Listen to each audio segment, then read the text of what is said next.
नमस्कार मित्रांनो, मी सागर माईकर तुमचं सर्वांचं सहर्ष स्वागत करत आहे। आजचा मुद्दा आपल्याला सांगायचा फक्त डॉली चायवाला का नागपूरचा। माहिती डॉली चायवाला जो जीभ लावून चाय बनवतो, म्हणजे तुम्ही पाहिलं असेल कंटेंटमध्ये, व्हिडिओमध्ये पाहिलं असेल, युट्यूबवरती, फेसबुकवरती आणि इंस्टाग्रामवरती।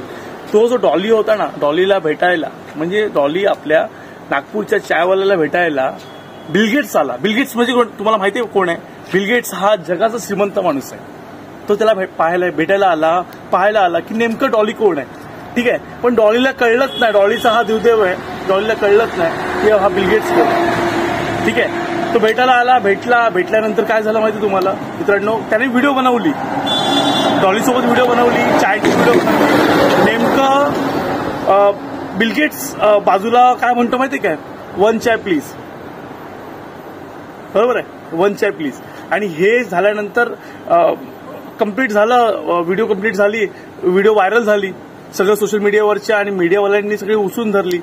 लोकांनी सांगितलं की हा बिल गेट्स आहे, म्हणजे देव साक्षात मला भेटायला आला, जगाचा श्रीमंत माणूस जो इंजिनिअरिंगला स्वतः फेल आहे, स्वतः नापास आहे, तो मला भेटायला आला। म्हणजे कोणला? डॉलीला भेटायला आला। आणि डॉलीला कळलंच नाही, हा दुर्दैव त्याचं म्हणायचं। पण मी एवढं सांगेन की म्हणतात ना, एक माझ्याकडे फार मोठं उदाहरण आहे, मी व्हायरल मॅकराव, माझ्याकडे एक फार मोठं उदाहरण आहे या गोष्टीसाठी की सुदामा किती जरी गरीब असला तरी कृष्ण म्हणजे कोण? जगाचा पालन पोषण करता, तो त्याला भेटायला येणारच, बरोबर ना? आणि तुम्हाला जर ही गोष्ट पटत असेल तर कमेंट बॉक्समध्ये सांगा की नेमकं काय, ठीक आहे। की डॉली चायवाल्याचं मी उदाहरण द्यायचं झालं तर मी एवढं सांगेन की हा फार मोठा त्याचं नशीबच आहे की त्याला बिल गेट्स भेटायला आला। नंतर मी सोशल मीडिया आणि सगळ्यांनी त्याला घेरलं, त्याचे बाईट्स घ्यायला लागले, त्याला सगळे भेटायला लागले। मोठे मोठे कलाकार आज आमचे दादा उल्हास कामते, चिकन लेग पीस किंवा बाकीचे ज्यांच्याकडनं मी इन्स्पायर झालो, त्यांच्याकडनं मी शिकलो ही कला, त्याला भेटायला गेले। पण मला असं म्हणतात की जेव्हा देव देतं तर खूप देतं, देताय तो छप्पर फाडकी देताय, तो असं घडलं आमच्या डॉलीसोबत।